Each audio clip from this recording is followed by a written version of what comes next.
Hey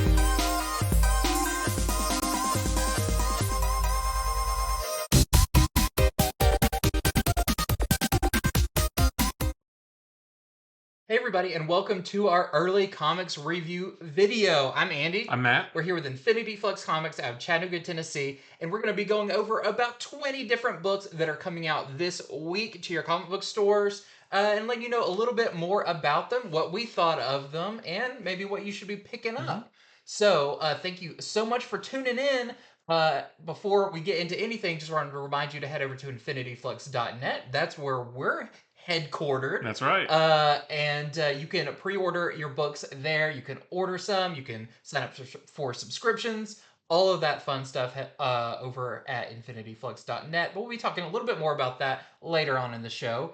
But I thought this was a really good week of comics and Absolutely. a lot of really interesting, Yes. unique books. Yes. So let's get into it. Real quick, before we get into the books, though, we wanted to remind everybody about Local Comic Shop Day. Oh, yeah. On Wednesday, that's the 22nd, there will be some special Local Comic Shop Day exclusive covers, things like that. So check with your store to see if they're doing anything special. We do have some of those special covers here. Those aren't available on our website right now. We want to make sure we have enough for everybody that comes in to visit us. But if we do have any left over after that, they will be on our website on Friday when we're also doing a big Black Friday sale on Friday too. So lots of cool stuff. So, but yeah, check with your store if you're not if you don't shop with us. If you shop with a different store, check with them and see what they're doing because it should be a pretty good day, and they might be doing all kinds of cool stuff. Yep.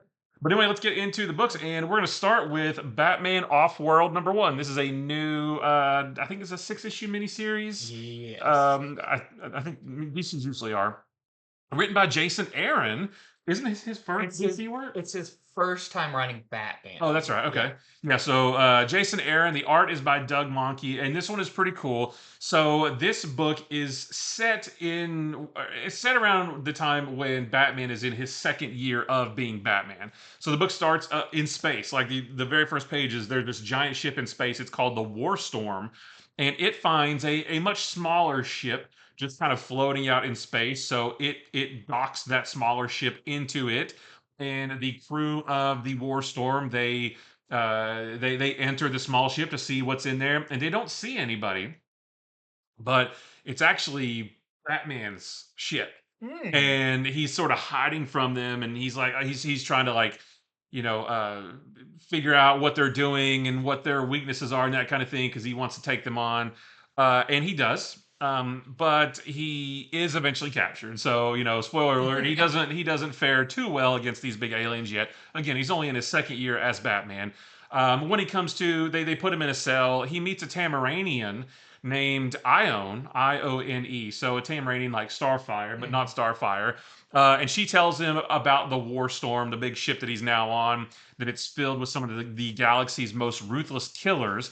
It's almost kind of like a prison ship, but I don't think they're prisoners, but it's full of like bad aliens. The occupants of the War Storm, they think that Batman's kind of weak. There's a cool line where he says they don't know to fear me yet or something like that. But they think he's kind of weak, so they give him like little menial tasks to do. But he uses that time to train. Of course. And so it's like, well, what? Why is Batman in space during his second year? So we actually learned through a flashback that there was one night in Gotham where Batman encountered a big alien.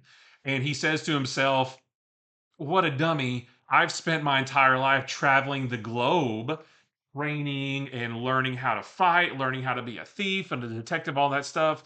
But now I realize how small minded that was. I need more training, meaning I need to train for like extraterrestrial threats. And he talks about how he bought this, he spent like $500 million buying a long range spaceship for the purposes of going into space and getting sucked up by a giant alien ship that the alien that he met in Gotham told him about. So he did this on purpose. He wants to. He trained with some of the greatest masters around the globe. Now he wants to train in space to he wants to be super well rounded, right? So, and yeah, I mean I won't tell you too much about what happens after that. But yeah, he is now in space a fairly new Batman training to be able to fight aliens and just new experiences and how to adapt to new alien experiences and that kind of thing. So very very cool. It's a situation we don't see Batman in by himself Yeah. all that often. We do see Batman take on alien threats, but usually it's part of a larger like Justice League thing or whatever. But this is him on his own, newly Batman in space fighting aliens. So, but it's pretty good though. So if that sounds good to you, there is the A cover. You check that out when it releases tomorrow. We have a couple of variants as well. We've got this really cool David Finch variant. We've got this Larix variant. So that is Ione. That's the Tamaranian that he meets. And then we have this really cool 1 in 25 Oliver variant that we're selling for $15. And there is a shirtless Batman scene in this. You know, he's like, I think he's got his cowl on, but he takes the shirt off and he's got like, this happens in the book. I think he's training against, there's like almost like a droid. And he's like, teach me how, whatever race that the big guy was, teach me how that guy fights so that I know how to fight that big guy, you know? Yeah. So it's really cool. That's cool. It's interesting. It's like year one of his training was like, Earth criminals, that kind of That's stuff. And he right. realizes like year two, I need to think I bigger. need to think bigger. Yeah, And that's what that's it is. also a cool idea to think like, well, how does he join the Justice League when he's only fought, thugs Yeah, and stuff? It's like, oh, well, because he trained even more that's right. bigger stuff. Yeah. Very cool. Okay, I've actually got a bunch of new indie books this week, and I'm going to start off with The Holy Roller, a new book from Image, and this is written by Rick Remender and Andy Samberg. Yep, that Andy Samberg from SNL and Lonely Island and Brooklyn Nine-Nine. Hot Shot, or is it Hot Rod? Hot Rod, which Jeez, I love Hot that movie is Rod. fantastic. One of the greatest comedies Also in of all time. Community, he plays the park ranger, animal control that talks Yeah. way too loud. It's just hilarious. Also written by Joe Troman, who is a member of Fallout Boy. So this strange Justice League that's Hmm. been pulled together to take on this book. It's cool. It's 42 pages long, so it's extra size. The art is by Roland Boschi, and it begins in Cloville, Ohio, in 1986. It's very 80s feeling in an Okay. arcade, in a bowling alley. We meet this character Levi, who is the son of like one of the best bowlers in that area. He's not like professional like on ESPN, but Right. he sets the record or whatever for that local like pizza and bowling place. And the dad's really proud of himself and everything, but Levi kind of thinks it's lame, doesn't really care. He's got his own stuff going on. There's a bully that picks on him, and basically they do a bet, and the bully's like, if I win, you can never step foot in here again. Hmm. But we kind of jump forward after all of this, and we kind of realize that there's kind of tension between the son and the dad and the family and all of that. We jump ahead to what modern day. By the way, the main character when he's older looks a lot like Andy Samberg. Like Yeah. there's a few panels you're like, that's spot on. But he's now working for Greenpeace, but in a very slackery way. Like where everybody's like on these boats, like helping and stuff. He's just like lounging around on the boats. Uh, and he gets a call from the captain, and the captain says, "Hey, we've got word that your dad is really sick, and we think you should go and be with him since it doesn't look like he has long." And basically he doesn't have a choice in this. Like basically, like, we're gonna pull over and you're gonna get out and head back. So we see that Levi comes back home, but his town has changed quite a bit. Where it was kind of a nice like suburb, peaceful when he was a kid. It's now um, there's a lot of jokes in this. Like it's actually a very comedy heavy book, but like the synagogue that he used to go to is now like a synagogue slash like drive through fast food Okay. restaurant and stuff, and it's everything's kind of been corrupted since he's been gone. He goes and visits his dad, and they have moments there. But one of the thing the dad said, it would make me feel better. I know we didn't get along, but if you took my bowling ball, as kind of like good luck or something. It's the one he won the match with or whatever. But that bowling ball comes in handy when that old bully comes calling again when he Mhm. notices that Levi came back to where he's not supposed to. So I'll leave it at that. I will say you don't see him in this costume in this. Okay. This is definitely an origin story Yeah. for the Holy Roller. That's a pretty cool looking costume, though. It's really cool. I'm not sure even how he gets it because this is not a very fantastical world. It Right. looks like a very well done Maybe superhero he costume. doesn't. That would be perfectly in line with the type of humor that Yeah, Sandberg is known for. Is like, oh, he never looks like that. I don't know. I mean, yeah. But it's chock full of jokes. I'm not gonna reiterate them here because jokes are never good when you tell them yeah, over a thing. But the captain's really funny. His whole time with the green piece is really funny. The kind of jokes around town are just like he's getting off the plane and the voice over the plane's like, we want to say have a good day but we really don't care, and it's just like little quippy uh dialogue jokes and that kind of thing that's really fun. yeah, So I really enjoyed the Holy Roller, especially because it is that 42 page one or first issue to really get you into. We talk about that a lot, like, oh, it'd be really nice if we got like part of a story or right, whatever. This gives you a whole introduction to the character where we can see going forward we're going to be getting a lot of the like, okay, now we got this established, now we're going to see what this hero is. yeah. And I'm really looking forward to it. There's also a backup like letter from Rick Remender that was really cool that talks about how this came to be and like what the connection between all the writers are and all of that and what the inspiration was. Like what's the multiple things that kind of all came together to create this. So very cool one here. I recommend checking out the Holy Roller if you like that violent humor I do. and just a good time. So that is our A cover. We also have this is our J.H. Williams variant. Very cool. I love this Parson Oh, variant. This is the 1 in 10 Parson variant for $8. that is cool looking. I believe that's your artist on Tank Girl Oh, okay. currently. We also have this 1 in 15 Grant variant that we're selling for $12. I really hope they do the suit because they're promising a lot.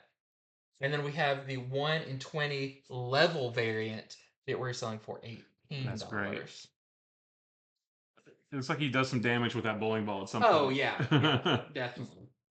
All right, so next up for me is Daredevil Black Armor #1. This is a first issue of another, of these miniseries that Marvel likes to do, set back in the past. So this one is set around, or it's set right after the Fall from Grace storyline from the '90s. This is written by DG Chichester, who wrote this era of Daredevil. So he's back on his game, writing some more of this. And the art is by Netho Diaz, and the art in this is fantastic. The first few pages of this book sort of reintegrate us into Matt slash Daredevil's life after the Fall from Grace storyline, where he killed off the Matt Murdock identity and he Mm, was going by Jack Batlin, living in a different part of the city as kind of a con man instead of a lawyer. So it kind of reintroducing us to the status quo after that storyline. Um, so one night he's out patrolling as Daredevil, and yes, he's wearing the what I think is a really cool. Like I always thought that suit was pretty neat. So he's out. He saves some people from being captured by some thugs who work for a larger human trafficking ring. And he's attacked by a villain, a super villain, that he doesn't normally mix it up with. And I'm not going to tell you who it is, but they are on the cover for issue #2. So like if you've seen us talk about issue #2 and the cover for that, you'll know who it is. But just for funsies, I'll leave it up to you to see. But I always like it when heroes fight villains that they don't normally associate with. yeah, Like, and this villain, like, actually just kind of popped up out of nowhere. I was like, whoa, what's that yeah. character doing there? That was really cool. So, but that villain is actually, he's got an earpiece. He's receiving instructions from another villain that Daredevil doesn't normally tangle with. So that's really cool too. We see who it is at the end of the issue, but Daredevil doesn't know yet. I'm not going to tell you who it is, but I was like, oh wow, I've never seen Daredevil mix it up with that character before, so that should be really cool. And I'm assuming that the next issue we'll see Daredevil sort of investigate this human trafficking ring, learn what the villain who's running, like what their goal is and that kind of thing. This one was more just a setup to get you reintroduced to the world at that time. Well, What? because there's probably a ton of people who've not read that era. That's a Yeah, very yeah, like niche era of Daredevil yeah. history. Yeah, so I'm assuming, like this was a setup, there's more to come.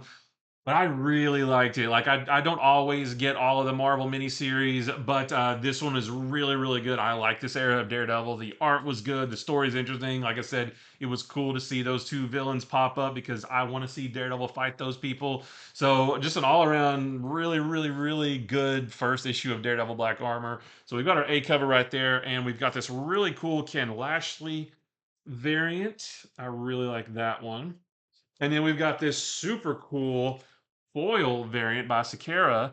And the like Daredevil's not foil, but the rest of the cover is. So he kind of pops off the cover, and the back is not foil, so never mind. But yeah, that's a really nice foil variant. So yeah, this and he's throwing the Billy Club, and it's this was really really good. I liked it a lot. Is the villain who goes up against Magneto, who No, says, "I can control you because of your shoulder pads." no, not yet. Maybe That'd be he'd be rethinking the shoulder pads after that. that's right. Okay, next up for me is a new book from Distillery. This is Somna. So Distillery, our new publisher, made of some really big writers and artists, and this one is no different. This is by Becky Cloonan and Tula Lotay, who do art duties and writing duties on this, which is great. And there's a very distinct difference between their styles. If you're familiar with their styles, this cover is by Becky Cloonan. Tula Lotay you'll see on one of the other covers, but her style is definitely more washy and Mm. watercolory and ethereal. And that's actually works really well for this book. So the subtitle of this is A Bedtime Story, which takes on multiple meanings of this because this is a very mature book. There's some beds in it. Yeah. Things happen. People sleep. People sleep. Yes, there is a lot of sleeping in Okay, this. well, there you go. But this is set around the time of the witch hunts in America. Very like Puritan Like kind. Salem witch trials and that kind of Yeah, thing. the Salem's never brought up, Yeah. but it's very much like Salem Hmm. adjacent. So in this, it actually begins with a quote from the Malleus Maleficarum. I don't know if you're familiar, Nope. but that means Hammer of the Witch, Okay. Hammer of the Witches, which was a book that was written around that time, which was like essentially the witch hunter manual. Like it was like, here's the things to look out for witches and stuff. And in that, it's a quote from that book, but it also the quote kind of sums up the book where it talks about uh when you go looking into like the demonic uh and finding a lust for its destruction and kind of stuff. So using the term lust and all of that in this is very apt because we follow a character named Ingrid. She's a young woman living like it never says I don't believe where, but you can tell it's northern America, Yeah. probably around the Salem, Massachusetts area, and she's haunted by these dreams. And it's hard to say how she feels about these dreams because she's definitely in distress in a lot of them, but a lot of them are also very nice Hmm. in her own way. Okay. So, but in them, she's visited by this shadowy creature, and it's very incorporeal in the beginning. It's just basically a shadow, Right. but it does speak to her, and it kind of is very enticing and very like uh, basically saying like you're allowed to have your own secrets and kind of just very kind of disconcerting, but also very, especially for this time, freeing for a woman in this who definitely does not have a lot of say to basically be like, you can have your own secrets and you don't have to tell anybody anything. And so it's very interesting there. But she has a husband who uh, is a good guy. Like he's just doing what he's supposed to do. It turns out he's good at finding quote unquote witches. He's found one locally. They all get together and talk about like this is a woman. She came to our colony like 2 years ago. Her and her husband, and they never quite made friends, and oh, turns out she was a witch, so she's gonna get burned. Mm, And Ingrid has a hard time with this, like probably most people did. She's like, I don't. She never struck me as a weird person or right. anything. Uh, I don't. He invites her. He's like, oh, I want you to come with me to the witch burning, and she's like, I don't feel good. I don't want to go there. But then she ends up watching kind of the smoke rise from the village from a hill because she's like, it just makes me feel uncomfortable what they're doing. So she's already got a kind of a separation between what's going on in this village and everything and what her husband's doing, even though she loves him and she tries to engage with him. Uh, she's just not okay with what's going on, and that's continued by her dreams where they're like pulling her away from everything and promising her things, and uh, you know, where she doesn't get attention from her husband, she does from this shadowy figure. Yeah. But what's cool is in this the lake parts where Ingrid is going about the village and all that kind of thing is the art's done by Becky Cloonan, but then the dreaming is done by Tula Oh, Lotay. so that's how it's And split. so Yeah, you yeah, can, it's and it fits definitely with yeah. the dreaming, very wispy art and everything. That's really cool. But they also play with this because there's moments where a different art, Becky Cloonan will do something that seems like that should have been a dream, or Tula Lotay will do something that's like that should have been. But it's like, where's the line to where, Ingrid might be waking up in the middle of the woods Oh, and yeah. not realizing, like, I thought that was a dream and now I'm out here. And there's other characters in there. There's other local Oh. women that kind of they have their own secrets that they keep from the community and stuff. But is there witches? Is there not? And what is this entity that keeps visiting Ingrid while she's asleep or maybe awake? You'll have to see what happens. I thought this was really good. This is a very um another one of those, like, this is not your traditional comic, and I feel like this is what Distillery is here for, Right. is to tell things that aren't superhero stories, aren't super action packed. I wouldn't say there's technically any action. People get action, let me tell you that. uh Maybe don't let a kid read this, yeah, right? Yeah. definitely not for kids. It's pretty explicit, but because it's written and drawn by women, I feel like it's done not for the shock value, but for Right. the For the storytelling. story, yeah. And it's really, really good. So I highly recommend this one. I love kind of period pieces, Mhm. and this is a really interesting period to set this in. I'm looking forward to. I think most of these, what, are 3 issues long? I'm not sure. Yeah, they're not super long, I don't No, think. and I don't think this needs to be any more than Right. a couple of issues because it gets a lot of story out. And this is not a huge overarching witch hunting story. This is a very personal story. So, this is the A cover. This is Becky Cloonan's art, which I've always been a huge fan of Becky Cloonan and all of her indie stuff. She's done some fantastic stuff. We've also got this Tula Lotay cover, which you see a bit more of what her style is in the dreaming area. I think most of these covers too are wraparound, which is pretty cool. We have this Jay Lee variant, which is cool to see Jay Lee's, especially when it's indie characters, to Yeah. see interpretations of them because everybody's style is so unique.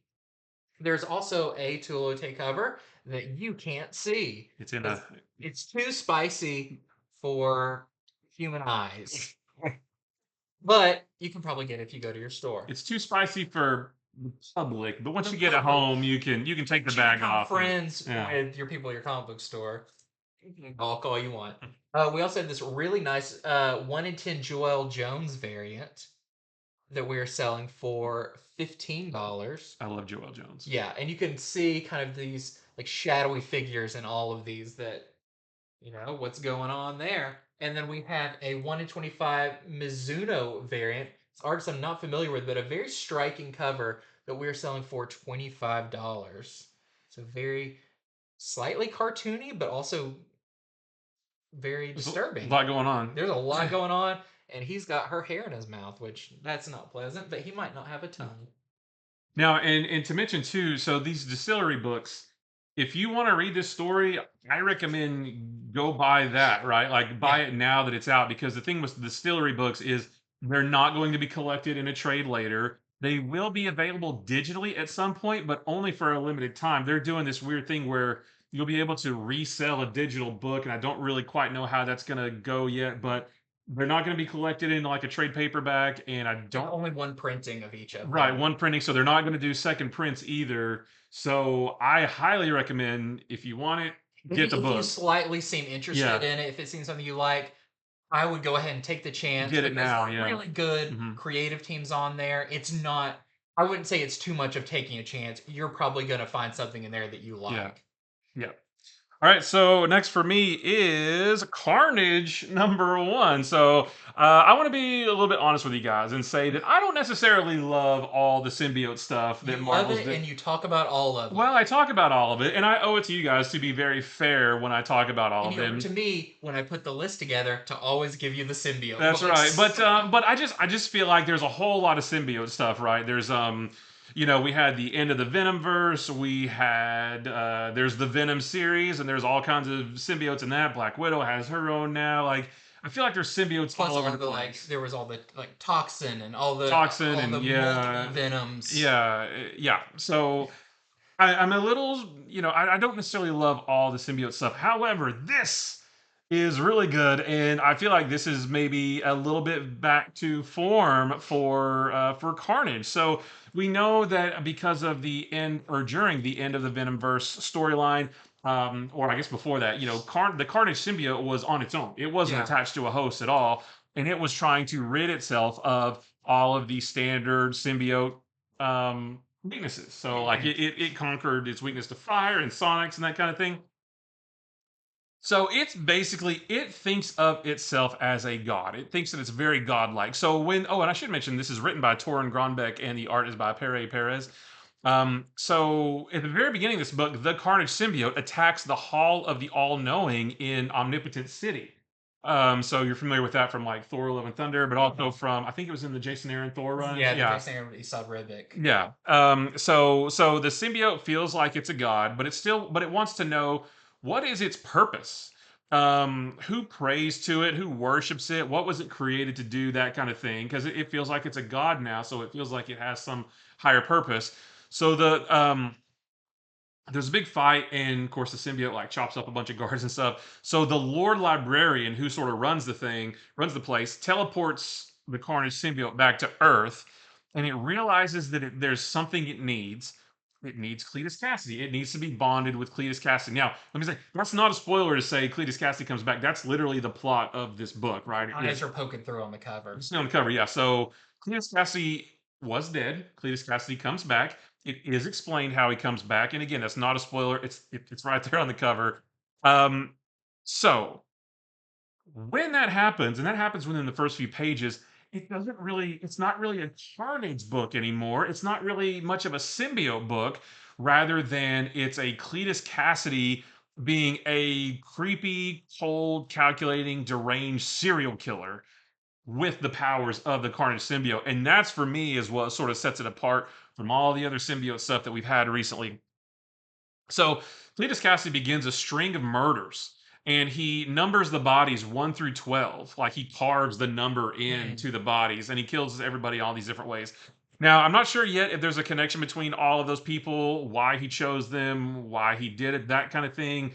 There may not be a reason, or if there is, that will come later in another issue. But yeah, he just like starts killing people, and it's really really creepy because he's very just like nonchalant about it. He just like I'm gonna go kill this guy. And he does it in different ways and that kind of thing. This book also features Flash Thompson, who I think was killed in Amazing Spider-Man number 800, but came back during King in Black. Mhm. I had some questions. I made a separate video about it, and some people asked, and I actually couldn't remember either. But yeah, he comes back in King in Black with the anti-venom symbiote, and the anti-venom symbiote can tell that something's wrong. I don't remember if it knows specifically that Carnage is back on Earth, or if it just knows that something is out there, something's not right. And so what Flash Thompson is going to end up doing is like investigating these murders and figuring out who and why and all that kind of stuff. And so he may be the only one who can stop Carnage. Well, yeah, this was just like especially the end of the Venomverse. Like I read all 5 of those issues, for this show as they came out, And that was just like a whole bunch of symbiotes from a whole bunch of different Earths fighting the Carnage symbiote, and it was just a bunch of this right here, right? Mhm. This is not that at all. This is just like Cletus Cassidy just being like, I'm gonna. You think he's gonna kill one person, but he doesn't. But then he goes and kills somebody else instead, and nobody knows anything about any of it. Nobody knows why, all that kind of stuff. So this is it's almost more street level, if you Yeah. will, like Cletus Cassidy stuff. So I was very, very happy with this book. I was very pleasantly surprised that it is just a little bit of a shift from all of the other symbiote stuff we've gotten lately. So I recommend it if you like Carnage, if you like Cletus Cassidy, if you want to see Cletus Cassidy back with Carnage and sort of like have that old school vibe of how Carnage used to be, then this is the book for you. I really liked Is it. it new reader friendly? Um, well, I mean, you might not know why the I don't know. I mean, you might not know why the symbiote isn't bonded to a person, and then when it does rebond with Cletus Cassidy, you might be wondering like, oh, where did that come from, and all that Yeah. kind of stuff. But you can pick it up. I mean, they do kind of catch you up a Yeah. little bit. So just try it out. If even if you're a new reader and you want to try it out, go for it. I mean, you might absolutely like it. So there's a cover right there. We've got several variants for this as well. This is the Declan Shalvey variant. This is the Pere Perez, so that's your interior artist with anti venom on the cover there. Agent Anti-Venom. Yeah, that's well, you're right. And and he's in it a little bit. You don't see a whole lot of the anti venom symbiote, but there's a little bit of that. This is There's our cool. Rose Besh. The colors matter really Yeah, well. very cool. Here's a really nice Delato foil variant. I do believe that whole thing is foil, Wow. unlike the Daredevil cover. And then there is a 1 in 25 Mastrazo variant. That looks really, really cool that we're selling for $20. But yeah, I mean, like, you see cool covers like this, and I'm here to tell you Carnage in this form isn't really in it all that much. Wow. But that's a good thing. Like I said, it's I think that Cletus is a Cassidy, good yeah. thing. Yeah. Cletus Cassidy doing his just serial killer, not caring about anything thing, and it's really good. I kind of like the idea, when he split off from Cletus Cassidy, it's like, that's fine. But the whole thing about these is they're symbiotes. They need Right. something to feed off Right. of, like a union of two. And for him to just be on his own, it's like, well, that's not a symbiote. That's just an entity. And That's now right. it kind of feels like it's going back to, well, it needs Exactly. something. And I feel like Exactly. that's back to kind of status quo, but like kind of how status quo should be for those to exist. Yeah, because when the symbiote rebonded with Cletus Cassidy, I was like, "That's the Carnage I know," and Yeah. that's yeah, it was good. Okay, next up, I've got Superman number 8. So just continuing to love Superman. Hmm. This is the final part of the Chained story, which I actually really like what Joshua Williamson's doing with this, where the storylines are fairly short. Yeah, like 3-issue story arcs. I Yeah, love and I that. think that's fine. Hmm. Like it does nothing needs to be. I mean, some stories, merit being 6 issues or 12 issues or whatever, but this I feel like keeps it really fresh. Yeah, Like every, so many issues you're turning over into a new storyline. They do all feed off of each other. They all have their threads. But I was kind of happy that this was the end of the chained story uh, arc, and I'm like, cool. This is nice to wrap this up. it feels like it keeps the story moving, Yeah, or not necessarily like the one story, but it just feels like it keeps the book moving yeah, overall. If you 3-issue story arc, and then there's a new thing, and it's like there's always something new yeah. to enjoy. Yeah, so in this, I won't go through the entire thing of what happens to the chain. We know that he's got out. We know that Lex Luthor is responsible for him, and he's coming after Lex Luthor, basically, who was his jailer when he was younger, kept him underground, all of that. But I made some notes about like high points I thought was really interesting in this. So uh, Connor Kent, Superboy, has been a big part of the Yeah. story along with the rest of the super family, but Connor in particular, because there's something about the chain and Connor that are very similar. Not only, they both have tactile Hmm. telekinesis, which was always kind of what's special about Superboy? Well, he's got this one power that Superman Right. doesn't have. Um, and that actually is addressed in this. What is that thing that makes them so similar? We also learn why Luther really locked the chained up. Okay, so you get answers in this, which You is a get good thing. answers Yeah. in a really organic way, but Hmm. also like a definitive way. Yeah. Like it's pretty like they're on the table. It's not like, well, did he mean? It's like, yeah, this is what Luther basically says. This is why I did all this, and it's really kind of refreshing to be like, okay, I'm getting a lot of meat off of this bone Yeah. right here. So why Lex Luthor really locked the chain up is interesting, and we do see a final showdown between Superman and the Chained, and the chain does have a weakness, and that weakness might have to do with kind of the whole, circling back around to Superboy, to Superman, and everything, and Lex Luthor. Because Lex Luthor kind of created the chain from something that already existed. Okay. So you'll have to read to find out, but it's really cool. We know the next issue starts the super armor story. Yeah. It's kind of, I don't know if that's going to be the story arc, but it's Superman is going to have to wear this armor It's a for the thing that reason. happens. Yeah, it's Yeah. a thing that happens. We see all of why that happens, and we see the super armor, or at least an iteration of it, which is really, really cool. I also think it's cool. I can't remember the artist's name. Milkanov does the majority of this issue, but actually the last couple of pages changes back to Jamal Campbell. Okay. So it's kind of like easing you back into, okay, now we're going into this other story. Yeah. I thought was really, really fun. There's a lot of stuff that happens to this. I'm not even talking about where Lex Luthor's family plays a key part in this, his daughter, his Oh, mother, his daughter and his mother. Forgot about them. are Yeah. really big things in here, Hmm. and Superman's just as confused as anyone is Right. about this. It's just a really good issue, and continues Superman being one of my top favorite books coming out from any publisher. Same. Yeah. So, Superman #8, a fantastic issue. We've got some variants for this as well. So, starting off, we have this, I believe, is this, Isn't that Jim Lee? I believe this is, yep, Jim Lee, Scott Williams. Christmas card variant, because I know you want to rip that cover Yep. off and fold it over and send it to your grandma. Yep. Definitely buy that comic and rip the cover off and make a greeting card out of it.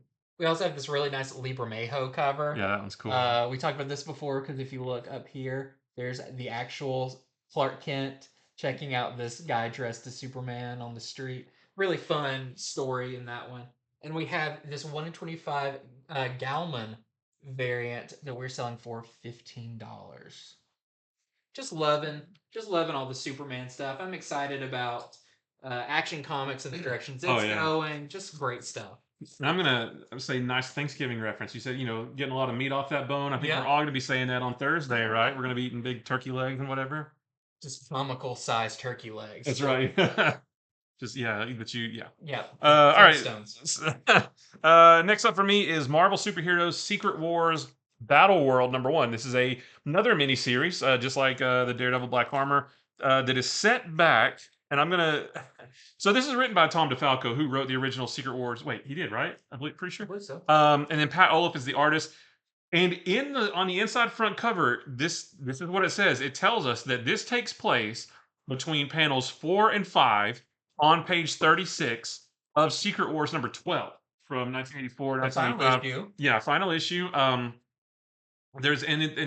they even worked that scene into this too. There's a scene where I think Reed Richards was going to try to figure out how to get them back to Earth. So Cap says, "All right, Raw." Reed goes and does this. Heroes, we've got some downtime. And Spider-Man says, "All right, I'm going to go find something to eat." And then, poof, he is instantly transported to another realm. And I thought it kind of looks like Jotunheim because it looks like there's some frost giants, but I don't know if it is or not. But that's what it looks like. And so, and just out of nowhere, he just gets transported to this new realm. And there's these two voices that are watching what he's doing and sort of kind of like sizing him up, like seeing how he handles himself. And they keep referring to the Beyonder as the defective one. So that's kind of interesting. I don't really know what that's all about yet. And I don't know who the voices are. We don't learn that in this issue. But they keep saying things like, his ability to sense danger is very helpful, and oh, maybe we chose the wrong one and that kind of thing. So I don't know what that's all about. So more to come on that in future issues. But they keep, whoever these voices are, I'm presuming they're the ones that are teleporting around everywhere, and they keep dropping him into like different realms. Like I said, the first one kind of looks like Jotunheim. It's snowy, and there's what looks like frost giants. But then he gets dropped into like, what looks like a big desert with a whole bunch of aliens and stuff, and he has to fight them. And eventually, he gets transported to one, and the Human Torch appears. So I'm guessing that these voices also snatch the Human Torch. And then eventually, so they keep going from one to another. And eventually, there are two villains that appear, and one of those villains was never in the original Secret Wars series, but they did have an action figure. So I looked this up. We couldn't remember on Fridays, so I looked this up. Um, but I think it was like series 2, which that series, the only uh character that was in the book was Black Suit Spider-Man, and all the rest of them weren't. So, but I won't tell you who it was that popped up. But if you've seen the cover to number 2 and you heard us talk about it, you know that there's several more villains that pop Yeah. up that weren't in the original series. So yeah, it was just cool. Like it was like Spider-Man in the black suit before he knew it was a symbiote, before he knew it was alien. Human Torch, they quip together. There's some fights with aliens and that kind of thing. And I don't know where it's going, but it was really fun to sort of revisit that era of Secret Wars. So yeah, it was super good. If you like the original Secret Wars, I recommend picking this up. I'm definitely going to. So there's our A cover right there, and it's even got the cool like the shield. I Yeah. love that in the background. I don't know if that's going to mean something. It doesn't come up in this issue, but yeah, super cool. A cover right there, and there's some good variants as well. So here is the Todd Knock, and I believe this is a connecting variant. Yep. This is the one I pre-ordered. This is the Ryan Stegman Secret Wars #1 homage. Holy cow, does that look good? Everything looks the same except he put Spider-Man in the black suit there. Mhm. So love that one. Here is the John Tyler Christopher Iceman action figure variant. And then we have a 1 in 25 mobility variant that we're selling for $20. Very cool. Okay, next up, I've got Hack Slash Back to School #2. So I really like this book, and I feel like this is gonna, uh, because of Zoe Thorogood working on it, go down as like a maybe an award winning or something, but her Yeah. style is so cool. Her writing is super cool. It's just a whole kind of, it feels like traditional hack slash, but if you've never read that, it still feels cool and fresh and Yeah. new and easily accessible. So in this one, we do see the origin of the headmistress of this slasher hunter school, Darla Ritz, and her first slasher that she took on, which is really cool. It has to do with like a movie set and all of that.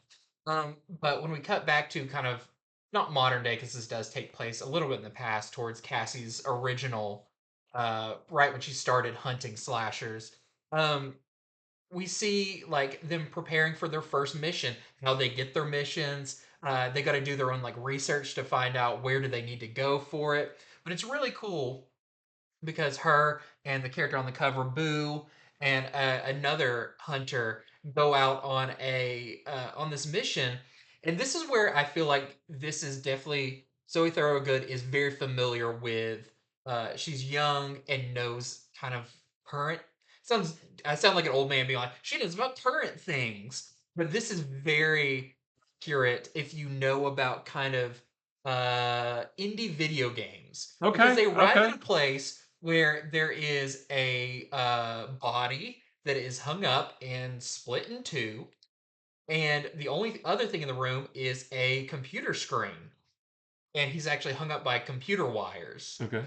And they realize, oh, this computer screen is a portal into something. So they go through it because hack slash is sometimes street level and sometimes it gets a little mystical, Hmm. just depending. Um, but they get sucked into this is like an 8-bit video game or even less than that. Like what was Frogger?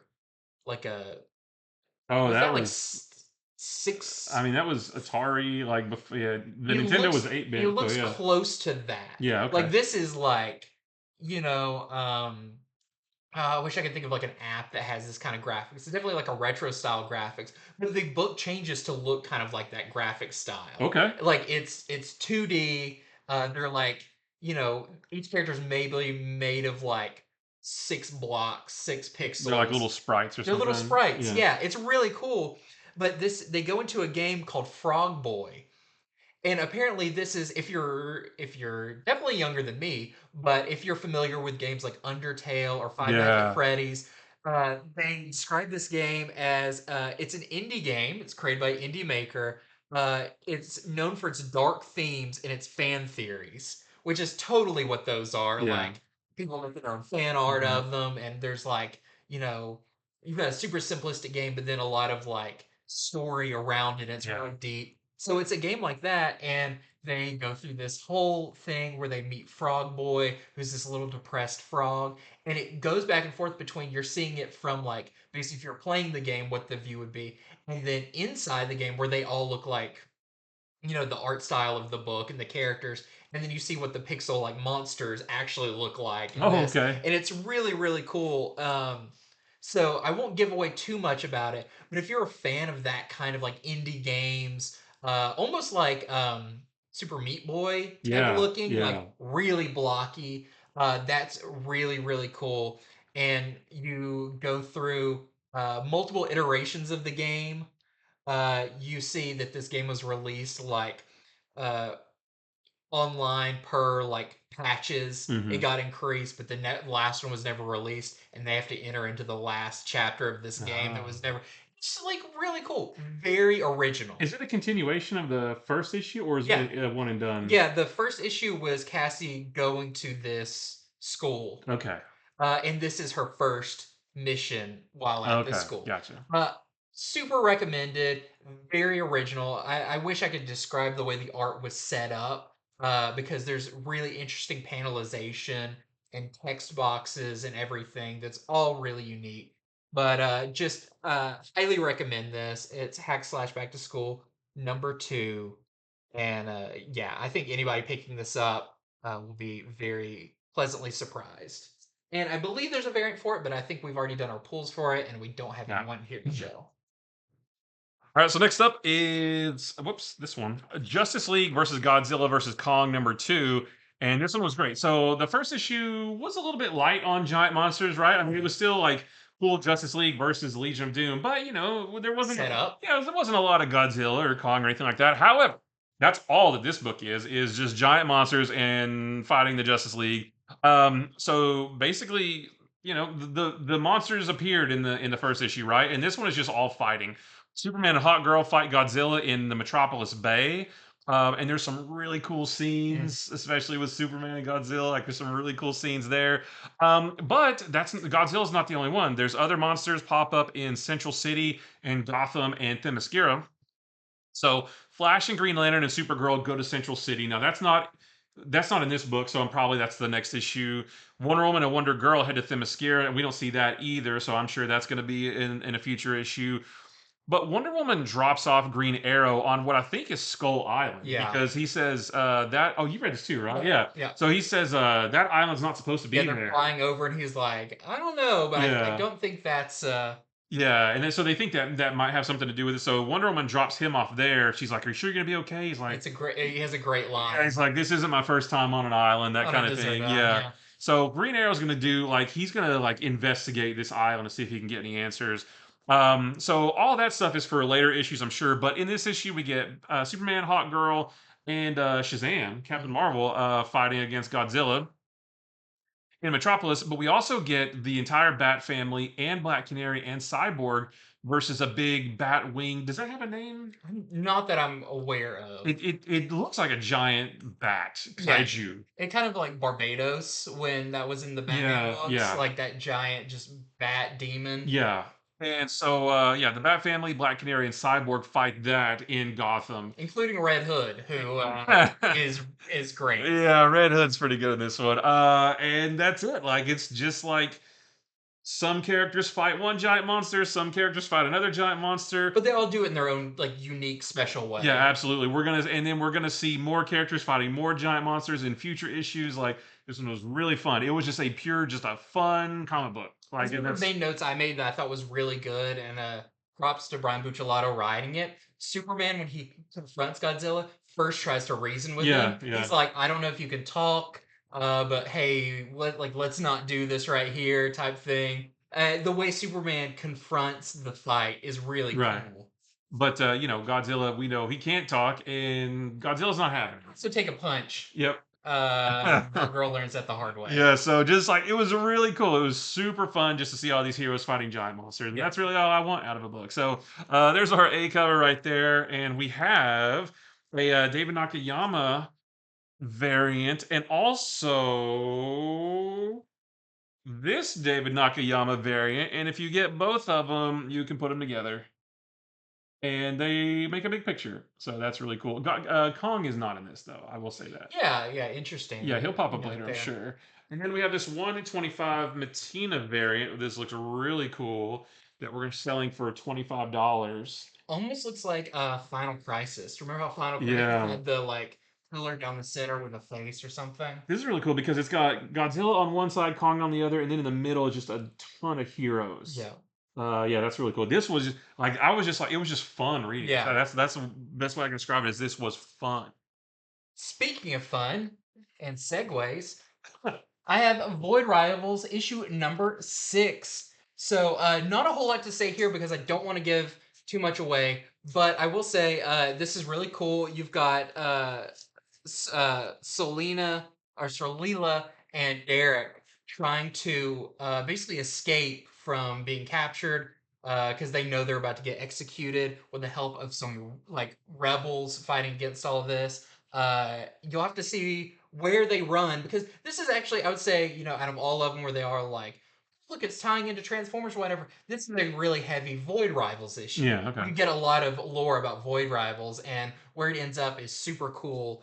Um, but also, this is the end of the first story arc, issue 6. So this is, I guess, what will be collected in the first trade, Mm. and it's going to be on a brief hiatus until March. But there's a comment in the back saying you're going to have Duke, you're going to have Cobra Commander, you're going to have Transformers. All of those books are still going on, and they wanted to give those time to kind of catch up to where Void Rivals is, issue number wise, and just let those have their own moment Yeah. to go forward. I think So that's smart because Void Rivals is super great, and we say it every time. Do not sleep on this book, but I do feel like it maybe is a little bit overshadowed, yeah, especially as the Transformers books, as the story builds, and then the Duke and the Cobra Commander. I feel like as those stories get going, it might overshadow this. So I think it's a good idea to let them all catch up yeah. to equal playing field, and then release them all. And something I don't know for sure, but something in the kind of letters section about this made me feel like there may be something at the end of Duke or Cobra Commander that may be Void Rivals related. Oh, And they're okay. like, we kind of want all them to catch up to the universe as a whole. There's got to be something with Transformers in the big ring in Void Rivals, right? That's Yeah. like super I still got space. my Unicron theory, but That'd be we'll cool. see. That would be so cool. So we got our A cover here. Then we've got a really nice Christian Ward variant. We've got a 1 in 10 Edgeoker variant that we're selling for $10. And we've got a 1 in 25 Darbo variant, which is selling for $20. All right, so next for me is Wonder Woman number 3, just continuing this really awesome Tom King run of Wonder Woman. So in this one, Wonder Woman enters the building that is a front for the Amazon extradition entity because she wants to ask Sergeant Steele about his findings on the Emily case. So Emily is the blonde Amazon who we saw in the first issue that killed all the bikers. I still think she didn't. That's my theory. Um, but so Wonder Woman's trying to figure out where is Emily, why did she do this? But Sergeant Steele and his whole little group of people, they're also researching that. So Wonder Woman wants to find out what he knows. Maybe they can put their heads together, whatever. But they're not just going to let her walk in because she's an Amazon and they're supposed to all be not in the country, right? So she has to fight her way through this whole host of security to get up to his office. She is able to get to him and is able to convince him to share a little bit of what they found when they did their own investigation. And he gives her some shocking new information that is also shocking for us as a reader. And when we got that information at the end, I was like, does that mean that blah blah blah, right? So there's more to come. There's a little something there now. So while all of that's going on, it sort of cuts back and forth between Wonder Woman doing that and then this young soldier who was one of the ones that fought Wonder Woman last issue when she fought a whole bunch of military guys. This young soldier was one of them. he actually gets to meet with the Sovereign, who we haven't seen since the end of the first issue. And the Sovereign is a character who is essentially like the king, the secret king of America, pulling all the strings and all that stuff. And they just have a whole back and forth, and this soldier, he's like looking around the Sovereign's room. He's like, "Oh, you've got the gun that killed John, or that killed Abraham Lincoln, and you've got this historical artifact and that kind of thing." And he's like, "I'm a big history buff, so I think this is all really cool." But the Sovereign does something, and we get to see the power of the lasso of lies. So, Wonder Woman has her lasso of truth. We also know there's the lasso of lies out there that the Sovereign has. We get to see that in action, kind of how it all works. So it's really cool. So, like I said, we get that little nugget of information at the end that really made me scratch my head and start to theory craft some stuff. There's also a backup story where Damien babysits Trinity when she's like 5 years old, and she ends up going on patrol with him, and it's great. And actually, it's funny because it's referenced in I think it was the first Trinity story in Wonder Woman number Yeah. 800. They actually talk about John's talking to Damien. He's like, "Oh yeah, remember that one time you took Trinity on patrol with you?" That's this backup story. It's really really fun. I liked it a lot. So just another really, really good issue of Wonder Woman. I'm loving this run. I want to see what happens. So there's our A cover right there. We've got this really cool Jim Lee cover Trinity. featuring Trinity. Yep. We have this really nice Julian Totino Tedesco cover. We've got this Mike Diodato Jr. Artist Spotlight variant. We have a 1 in 25 Evely variant featuring Trinity as well that we're selling for $15. Very cool. Mhm. And before I move on to our next segment, and you can head over to our website, infinityflux.net, right now, where you can pre order new books coming out. You can order these books that we were talking about right now while supplies last. So just remember that. You never know, especially with the That's incentives. all right. But everything that you pre order, you get 10% off of. And we also want to remind you that you can use our discount code I love Flux at checkout, get 10% off your first order. So if it's your first order and you're pre-ordering books, that's two 10% offs that both Yeah, work. that's like 18% or That's something like like that. Yeah. 18% if you know how to do math, That's right. which I don't. Nope. But continuing on, next up, I have Titans number 5. So I like keeping up with Titans, especially with Beast World coming up. That's Mhm. very exciting. And this is our last issue before Beast World. Does it have anything to do with Beast World? So kind of, you know how there's been this like weird parasite thing that's been kind of, it came from this Yes. meteor, all this stuff. I feel like that ties into it. Okay. But in this one, it's super cool because one, we've got the story going on in Borneo where the Titans are actually trying to, which I really like, they're trying to take a new angle on being like a super team. Right. And they are trying to regrow Borneo after it's been uh, those, I forgot what the wrecker crew or whatever, the villains that are trying to tear everything up after they kind of ran through there. The Teen Titans have come in to try to regrow it, but they need a little bit of help. And where does that help come from? One Mr. Swamp Thing. Oh, very Super cool cool. here. And it's actually the new Swamp Thing. I forgot what his name is, but from that more recent Oh yeah. miniseries, he's like the younger Uh-huh. one. I won't say what he does or where it leaves him off, but is very, very cool. Along with that, though, we get the stuff going on with Wally, where he's supposed to die within like at this point, Yeah, like they're making him stay in the tower. Don't go yeah, anywhere, that he's kind of actually thing. like quarantined on Mars in this like vault of super dangerous things. And I'll say that moment comes to pass in this issue. Okay. So you have to read to find Okay. out what happens to Wally, but it's pretty interesting.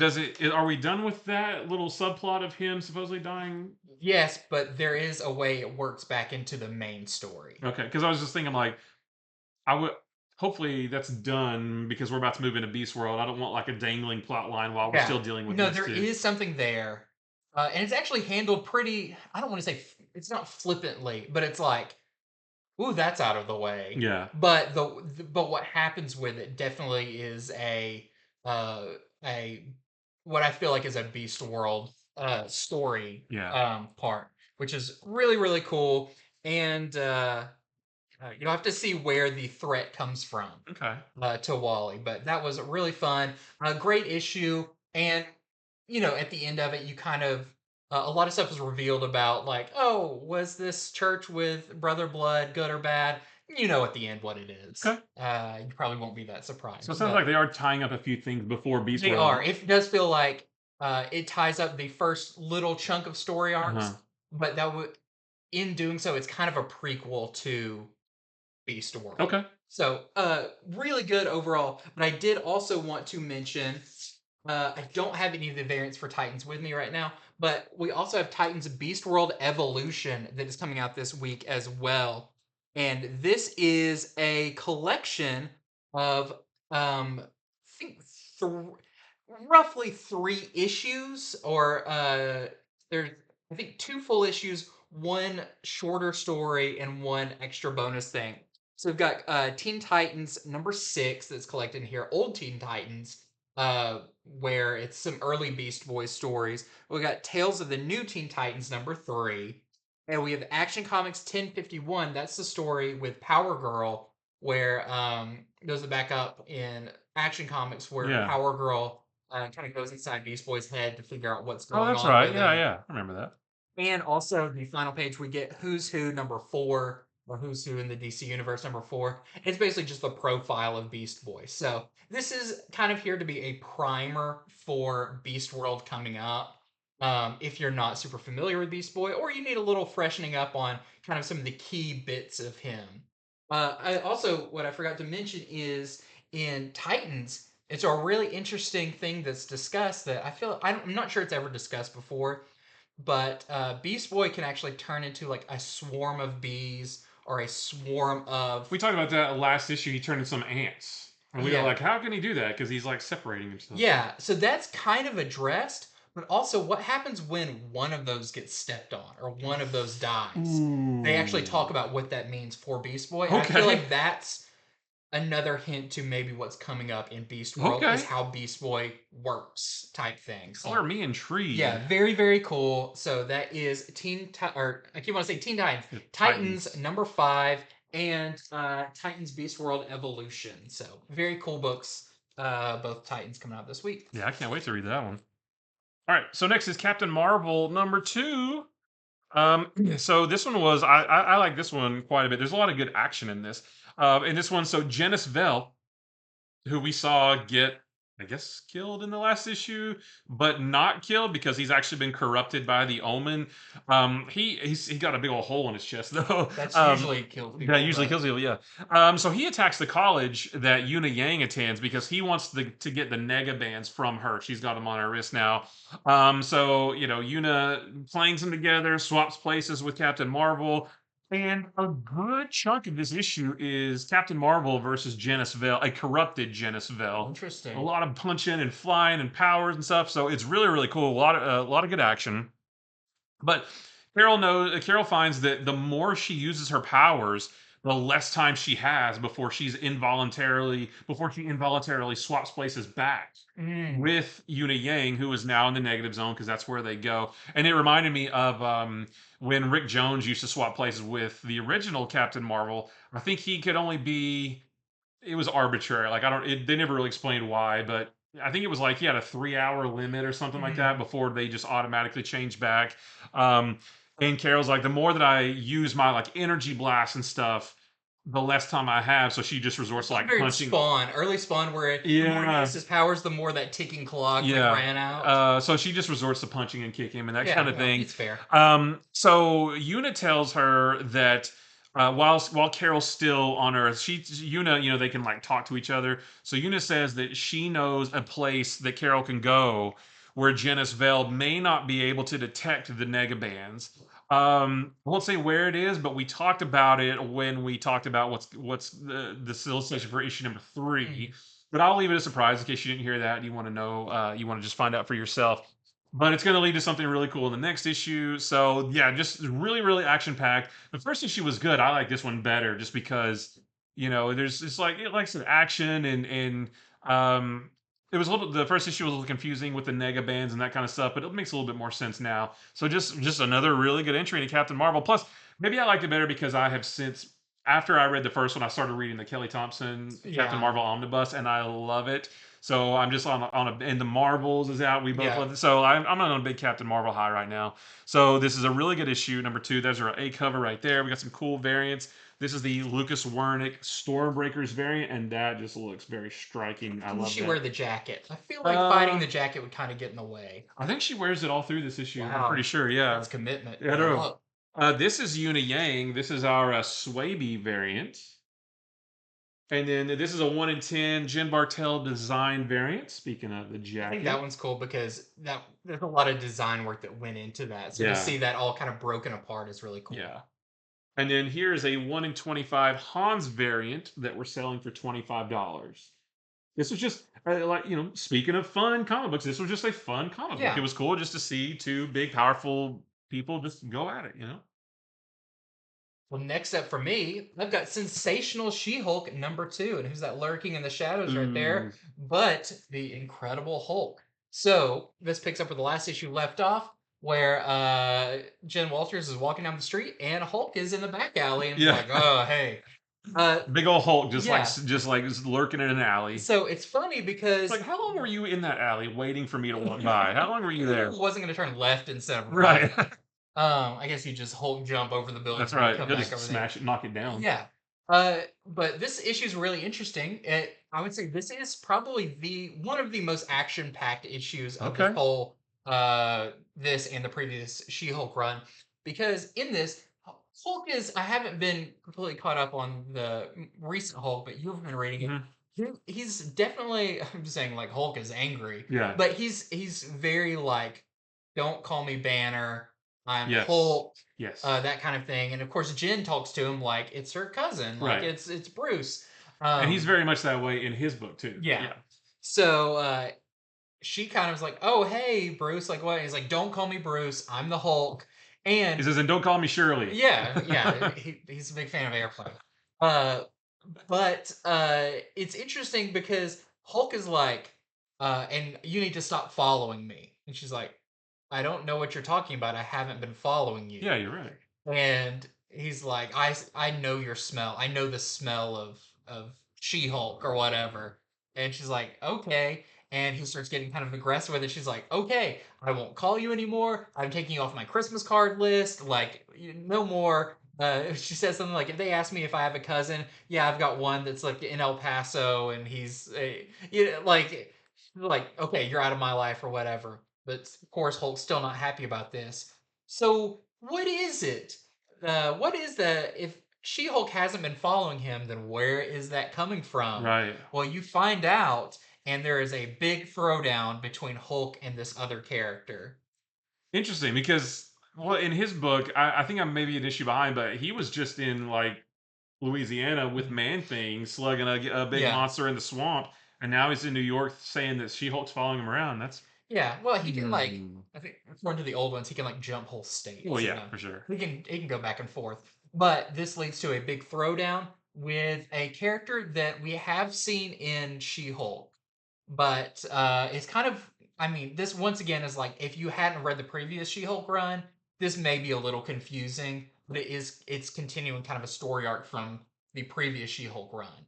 So I'll ask you yeah, afterwards. I don't but want. it is Yeah, very, very yeah. cool, and it's just a great issue with a lot of fun fights and quips between She-Hulk and Hulk and all that kind of thing. So just another great issue of Sensational She-Hulk. Just so glad this is continuing. That's interesting to hear that it's action packed because the last series and the first issue weren't all that much. There wasn't all that much action, Right. and that's okay because the book was still so good. But I like to see She Hulk fight and smash Yeah. things. So it's Yeah. wait, does she fight or is it Hulk and this other character? She mostly stands back and it's like you're all are idiots. Okay, But well that's cool too. yeah, I feel like She-Hulk is gonna get involved. Yeah, So we got some great variants. This is the Kari Andrews yeah, variant. that's the one I pre-ordered. That's awesome.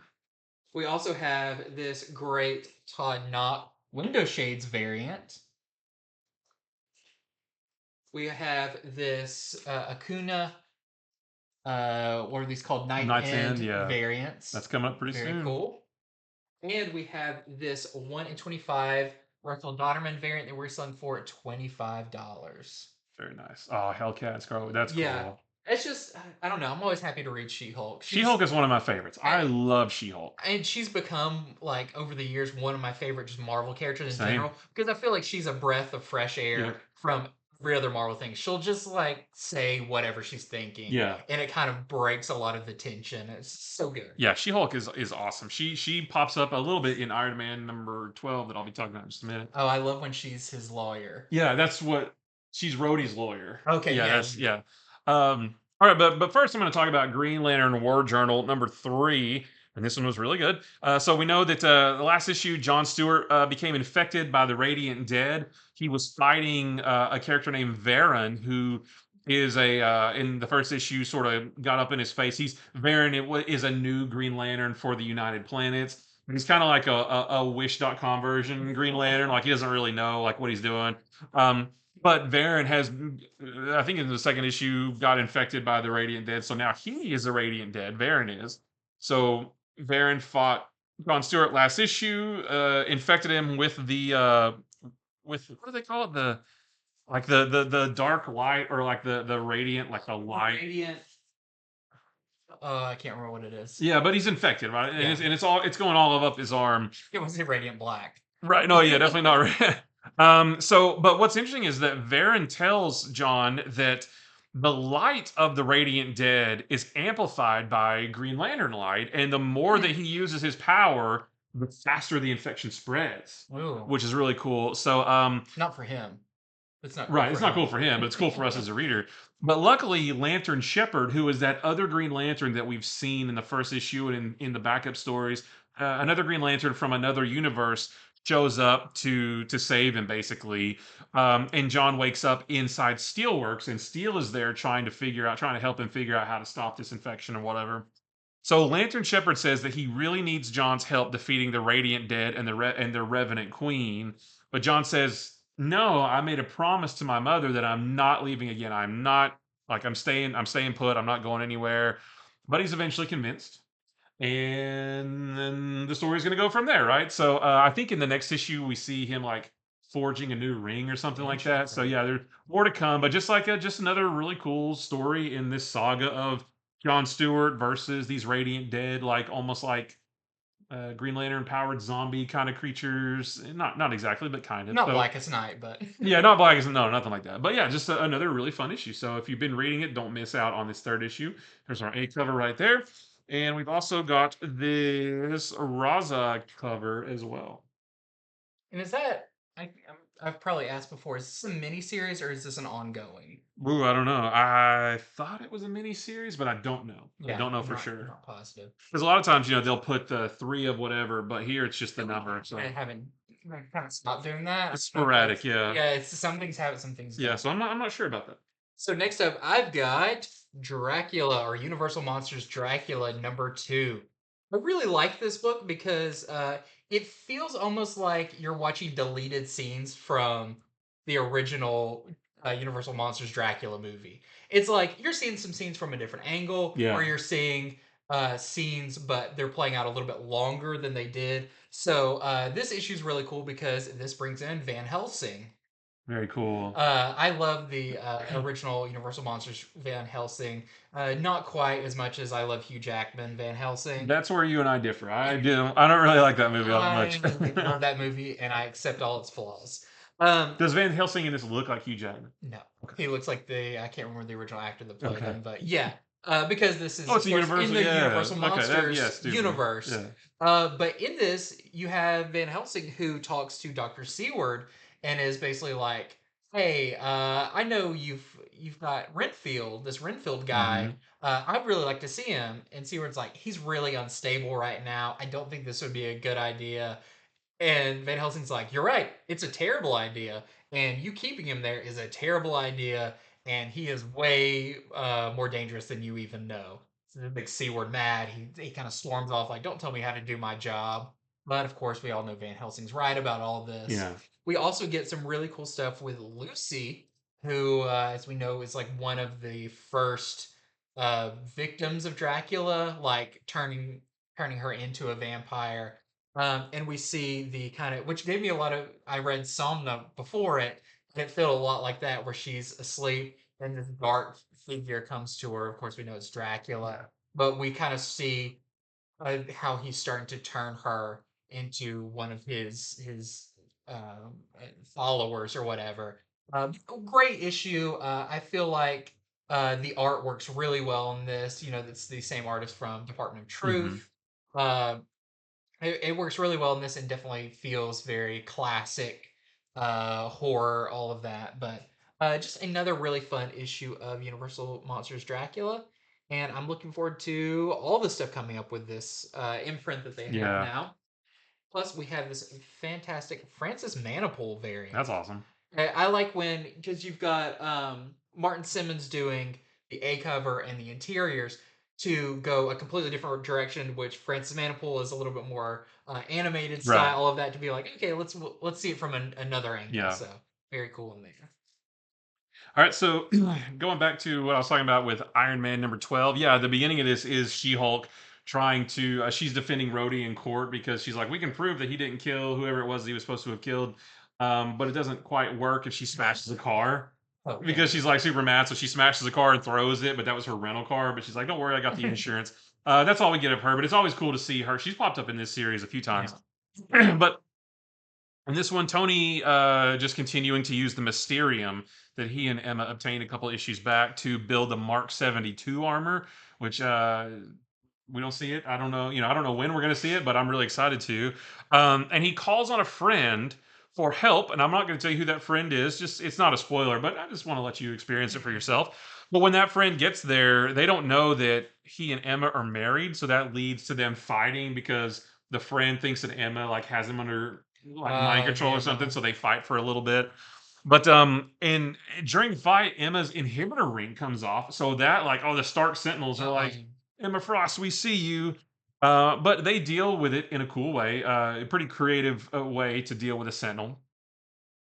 And there's a really fun Thanksgiving scene too, because oh, it's a couple days. This comes out the day before Thanksgiving, so there's a nice quick little Thanksgiving scene featuring several different characters that maybe that we haven't seen in a little bit. Or I guess we have in other books, is what I mean. But mhm. just another. I This is one of my favorite series from. Actually, this may be my favorite series from Marvel right now. So I just another really good issue of Iron Man. Not a lot of action in this one though. This is more of a building up for like their final big offensive against Fei Long and Orcus and that kind of thing. So uh, a little bit of an in-betweener, but it's important for the story going forward. So I loved it. I love this series, and it's very cool. We have our A cover right there, and then we have this really cool, yeah, this Avengers 60th anniversary cover featuring the West Coast Avengers. Very neat. None of these are the friend that he calls on though, but it would have been cool to see them pop up. I love the Centurion armor too. Silver Centurion, that's one of my Silver favorites. Yeah, Centurion's I actually great. think that may be my number one favorite armor. Is Silver Centurion. Yeah. Very cool. Next up, I've got Big Eric the Flash #2. So this continues to be super fun as, of course, Judy Garrick has come back from being missing for so long, and everybody's starting to remember her. Jay Garrick and his wife are kind of dealing with, they're older now, but they have a new teenage daughter who's not super, she left off in the 40s, and now she's back in modern day. Just all the craziness that comes with all of that. But of course, you can see on this cover, the biggest part, Robert. Yes. So, Sold. yeah, Robert is one of the kind of forgotten villains. Just like Judy was forgotten because of something, a lot of the villains were gone too. So, what happened with there? So, we actually see them facing off against Robert in the past with the whole Justice Society. So you got Alan Scott there, you've got Al Pratt, the original Very cool. Atom, you've got the whole gang there fighting Robert. But what seems to be weird is characters or things are disappearing out of the past. And meanwhile, as you see on the cover, Courtney, who Stargirl, Hmm. takes Judy to the mall That's to right. go I remember shopping. talking about the solicitation for this. Yeah. So it's really fun. You get to see Judy experience like all this stuff, and Courtney's like, "Wait till you find out about food courts," and Yeah. it's super cool. But Robert shows up again. Oh, But this is, like his last seen in the 40s, and now it's modern day. What happened?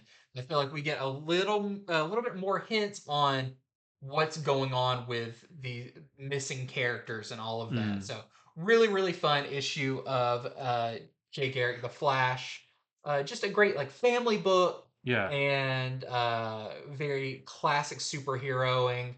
So another highly recommended one. And we've got this fantastic Francis Maniple variant Yeah, I cover love as that. well. Yeah, we've said it before. We'll say it again. All of the new Golden Age books, Yep. all three of them from DC, fantastic. Absolutely love them. Super Yep. great. All right, so my last one is Nightwing number 108. And in this one, it's funny. Well, Nightwing, so they discover the identity of the traitor on board B's ship who pushed the guy overboard last issue, and they know there's a traitor on board. Well, they figure out who it is, but it's funny because he tries to run, but they're on a boat in the middle of the ocean, and Nightwing's like, "Where are you going to go? You're on a boat." So they deal with that, and they later arrive at their destination, which is this kind of it's kind of a hidden pirate city where they plan on apprehending B's brother. But it doesn't really go as they plan. Like they're a little wrench thrown in the works there in when trying to get him. And it's cool because the like the defenses or the facade of this island, it looks like just like a big like rock in the middle of the ocean, but then they go through it and there's like all this Atlantean stuff and like there's the hook, the Aquaman hook hand, Oh. and there's a couple other things, and Nightwing's like, "Whoa, you've got that?" And they're like, they're replicas to make people think that we like took out the Atlanteans or whatever, so nobody will mess with us. Just like some fun stuff in there. But yeah, if you've been reading this Pirate Saga of Nightwing, this is the next installment. I think the next issue is the last issue, I Mhm. believe. But yeah, so really cool. So there's our A cover right there. This really nice Dan Mora cover. This is the one I pre-ordered. I have to get all the Dan Mora stuff. We've got our Mike Deodato Jr. artist spot. Wait, is that right? Artist? Yeah, Yeah. artist spotlight variant. And then we have a 1 in 25 Acuna variant that we're selling for $15. And there is a backup story that's sort of the conclusion of the backup story drawn by Serge Acuna. Yeah.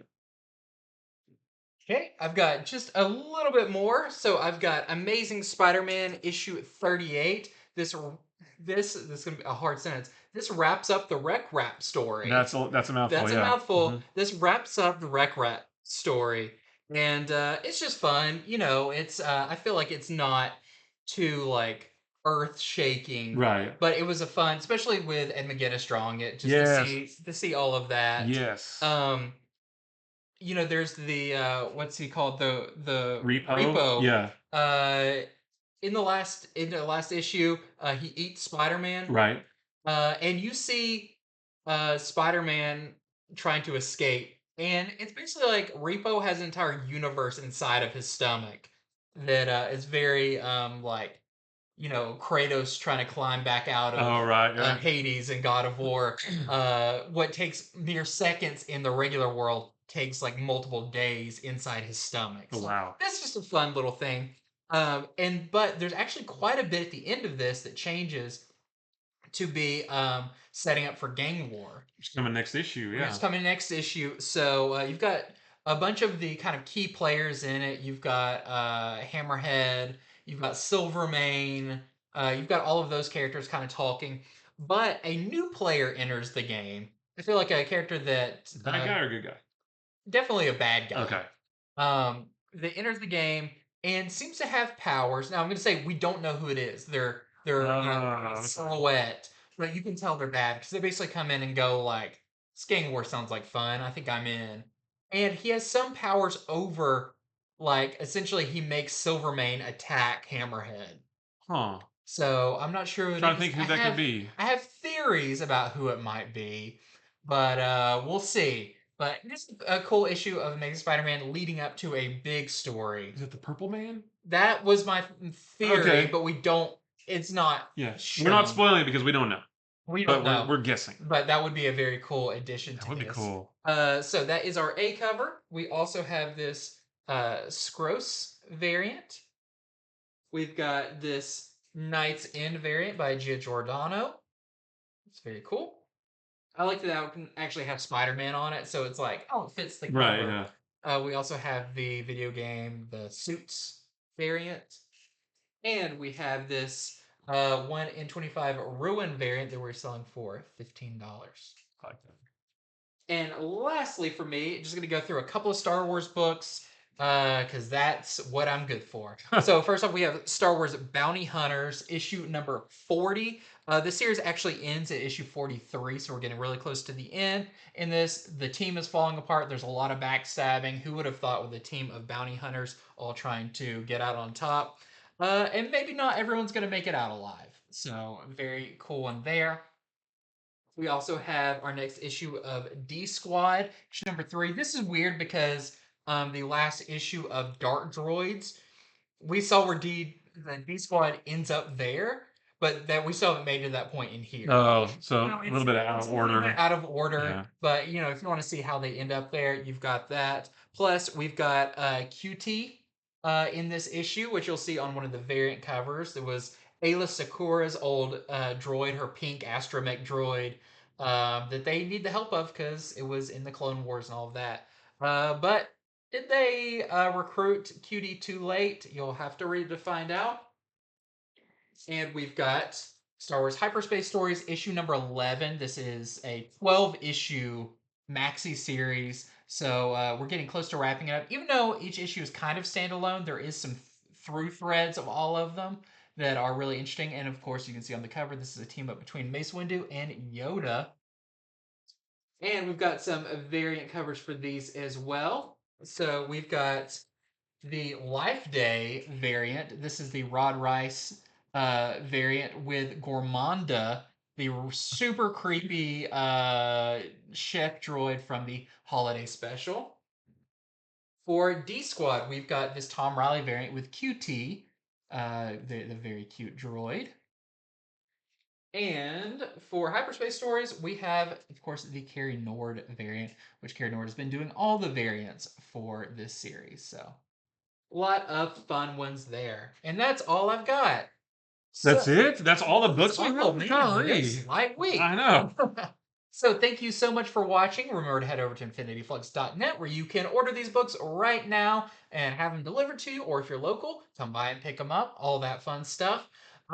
Make sure to subscribe to our channel if you enjoy the kind of stuff we do, because we would really appreciate that. And your subscribing helps us reach even more people with positive comic reviews. That's right. We're not going to trash anything on here. Sorry, spoiler alert. We're not just Not even really reviews, more like previews. We just want to tell. We don't really want to tell you if something's good or bad. We just want to give you information. Yeah, we're giving you information, and it's a review in the sense of we probably like it. Right. Just go into it saying we probably were a fan of it. Yeah. So just good stuff, good vibes all around, and stay tuned for our show coming up on Wednesday. We'll be going over some of the early comics that you can pre-order so you don't miss out on any of the good stuff. Thank you so much for watching, and until then, see ya.